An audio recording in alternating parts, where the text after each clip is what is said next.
खरं तर हे आरोप कोण करतायत की ज्या नवाब मलिकांवर हिने देशद्रोहीचा आरोप केला होता आणि त्यांना मंत्रिमंडळातनं काढून टाका म्हणून अशी मागणी केली होती, त्याच नवाब मलिकांना या विधानसभेच्या अधिवेशनामध्ये सत्ताधाऱ्यांच्या मांडीला मांडी लावून बसलेलं आम्ही पाहिलेलं आहे. आणि तेच आज नवाब मलिक त्यांच्याकडे आल्यानंतर ते शुद्ध आणि पवित्र झालेले आहेत. आज बडगुजर हे खरं तर उद्धवजींचे कडवट शिवसैनिक आहेत आणि त्यांच्या जागी जर दुसरा कोण असता तर त्यांनी भाजपमध्ये प्रवेश केला असता आणि भाजपमध्ये प्रवेश केल्यानंतर मात्र हे आरोप शुद्ध झाले असते. बडगुजर हे देशभक्त झाले असते आणि त्यामुळे आपल्यात आल्यानंतर ते देशभक्त आणि आपल्यापासून दुरावल्यानंतर ते देशद्रोही हे आता भाजपची नवीन रेटी आहे. आणि खरं तर यामागे नितेश राणेंना फडणवीसांनी हे कागद दिलेत. पोलिसांच्या माध्यमातून जुना फोटो कुठला असेल तो फोटो त्यांना दिला आणि नितेश राणे हे आपण बोलत नाही तर त्यांना ज्याप्रमाणे स्टोरी दिली जाते त्याप्रमाणे ते बोलतायत.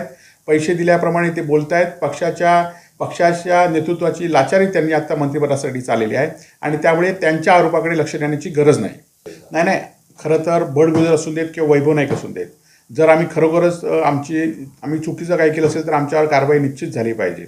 परंतु जर अशा राजकीय द्वेषापोटी आणि उद्धवजी ठाकरेंची शिवसेना बदनाम करण्यासाठी जर असे आरोप करत असतील तर अशा आरोपांकडे खरं तर जनता आज कशा पद्धतीने बघते, जनता अशा आरोपांना गांभीर्याने घेत नाही ही मात्र वस्तुस्थिती आहे.